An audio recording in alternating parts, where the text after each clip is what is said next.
Good Good afternoon. Y'all got questions? Y'all want me to just talk about these linebackers? Coach, what's it been like through camp so far? And now that you guys have been tackling, how's your group kind of progressed? Well, it's been so far. It's been a lot of fun. Because we felt like we had some experience last year with guys that were returning, had reps, and especially with TJ Quinn, and now we've got that same guy back again as a third-year guy. It's been really neat to see him moving some pieces around because. No matter what, and TJ's and Quinn is an excellent example of a smart young man that knows the stuff, but you've done something for 3 years, you should be really good at it. And I feel like TJ has done a good job. I've noticed better than ever, and that was something he knew he needed to work on over the course of the last 2 years, but him being able to move and talk and communicate because now he feels so comfortable knowing what the other pieces, he hadn't just memorized, hey, here's what I do, put this little round piece in that round hole, but he also knows what the other guys around him are doing. So I've seen him actually talking to the other linebackers, sometimes to the defensive line, sometimes to the pieces on the back end. So to have a guy like that come back with that much experience is huge. Stan Quan is coming back. Obviously, he wasn't with us in the spring, and we're glad he's back full steam ahead now. But, he's a third-year guy who got a lot of reps as a freshman, but was a full-time starter last year. So to have those two type of experienced pieces is huge. And then, TJ Capers, gotta get these last names right. TJ Capers is a guy that is also coming into his third year, and came in at first year basically was nursing an injury and working through that. Last year was really starting to come into his own and do a nice job. Then he had the hand injury. First third of the season, I can't remember, and that kind of slowed his progress down. But he still got a full season under his belt, had a great spring. So now he's a guy, in my opinion, that has not got the game experience of these other guys, but he's been in this defense and been doing some good things for 2 years, this being his third. And then, the other guy that came in, and he's just a very cerebral guy, smart guy, and a very athletic young man is Caleb Perry, who's transferred into us, but he got here in January. So that's the huge thing. He didn't get here in June or July or 2 days ago. He's been here since January. When you got a young man with that type of knowledge, or not really knowledge, but just mental prowess, he's going to be able to pick that stuff up quickly, and he has. And he's gotten a lot of reps from January until today. So, those four guys, I think, are going to compete on a day-to-day basis. They're going to work week to week to decide, who is going to get the nod as a starter. I think it would be really hard, barring something crazy, to remove TJ Quinn. He's really had a good camp on top of a good career, on top of a good 5 minutes ago, so he just keeps building on that. But it'll be competitive for everybody. Those four guys are going to really compete at it. I think they've done a good job so far. You were here when you guys recruited TJ Quinn, but you weren't his position coach. But you've seen him since he kind of got on campus. How much has he changed as a just? First of all, TJ, and I used to laugh because the safeties coach at the time was determined, I'm going to get some big safeties. Every time we talk about it, I said, you do realize he's a will linebacker. He's not a safety. And he was determined, we're going to get some big safeties.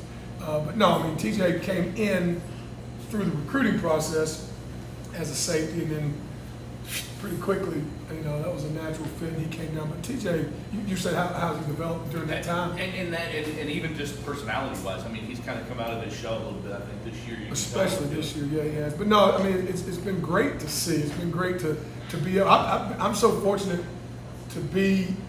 This is my 7th year here, so I've got to see a lot of these guys. Anybody's been here, I've got to see them. Nobody's been here more than 7 years, so I've got to see them develop. TJ would be one of those guys. Really neat to see him come in, and to me it is, man, what a pleasure to see guys that understand. Sometimes you do redshirt.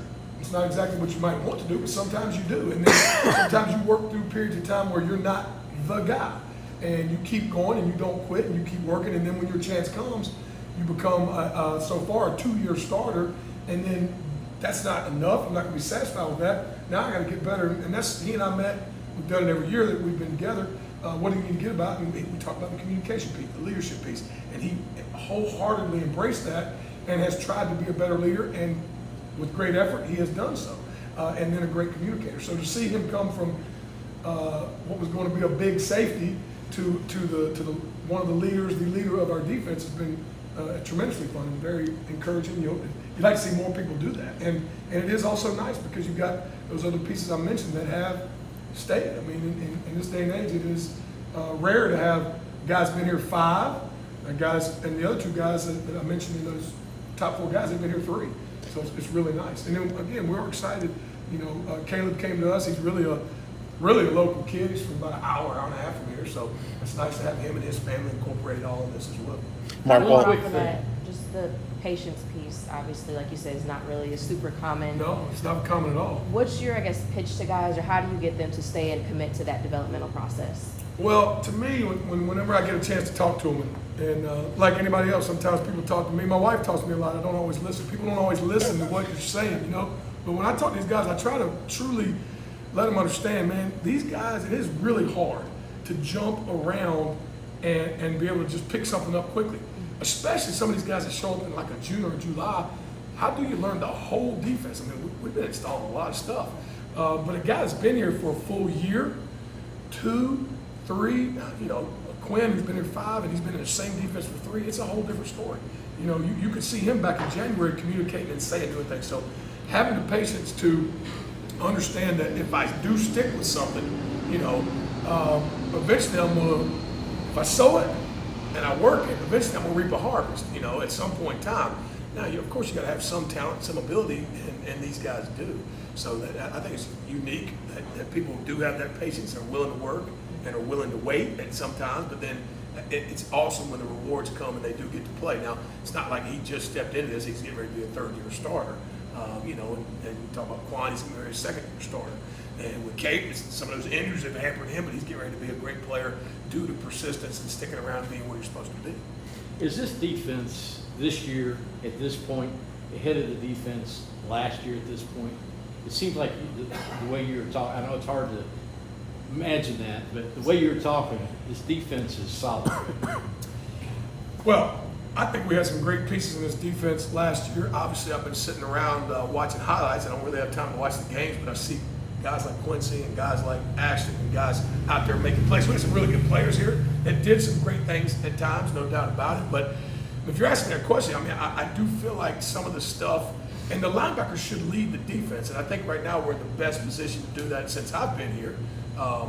And so I do feel like we have an opportunity. Now, whether we take advantage of that or not, I can't tell you. I mean, we've only seen red and white jerseys so far. It'd be nice to see some other colors and figure that out as we go. But if they stay focused and locked, I think we'll have a chance to do exactly that, to be a dominant defense. You know, and I hear Coach Brown say it every day. When we're lined up and know what to do, and that's just a matter of studying and being locked in, man, we're as good as anybody around. And having some guys in the middle that have that knowledge is going to help us do that, I do believe, yes. Mark, there were some times at one point last year where the linebacking core was a little bit hit or miss when it came to pass coverage. Have you seen this unit improve in this regard over the course of both spring ball and fall camp? Well, I appreciate you bringing that up, but it is true. No, and that's one of the things we harped on. There were lots of times where we didn't get enough depth. You know, we're playing shallow. You know, one of the things that they've bought into, and it has nothing to do with what they want to do. They've decided, hey, we're not going to buy on every little flash fake. We would be up there in the line of scrimmage, and we bid on everything that was to bite on. So we worked very hard to make sure that we're actually using our eyes, you know, and being smart enough to recognize run and pass and help out. Because if we don't do that, then our safeties are going to have to do things that they shouldn't have to do. And now the job that they're doing gets relented to the end zone. You know, it gets turned over to the end zone. So that, you know, we were hurting them at times.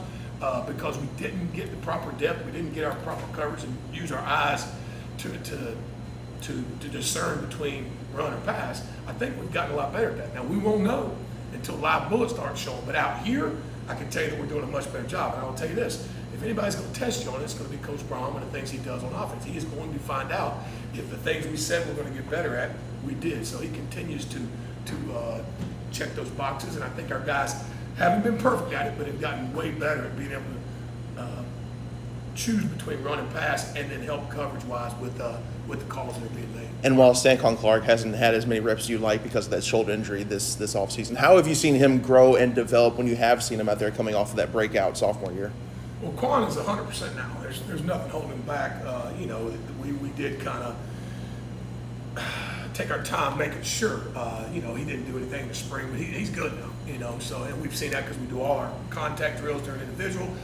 full live tackling, anything we got going, we're good to go. But no, I mean, it would have been great had he been out there in the spring, but he was able to step in the summer and do all the stuff with us there. And then, now he's just rotate back through. But one of the things we're harping on is I want all those guys to work with each other. The 4 that we've mentioned. Now, we got some great young guys in Matalau and White and Trent Carter. But those 4, especially up front, I'm trying to make sure we intermingle. I want each one of them to work with each other. We got 2 of them that are playing Mike and Will, which gives us some options to be able to have Quinn and Perry that can do either or, which gives us, the ability to have different tools in our tool belt. So, but no, Quan's done a good job coming back.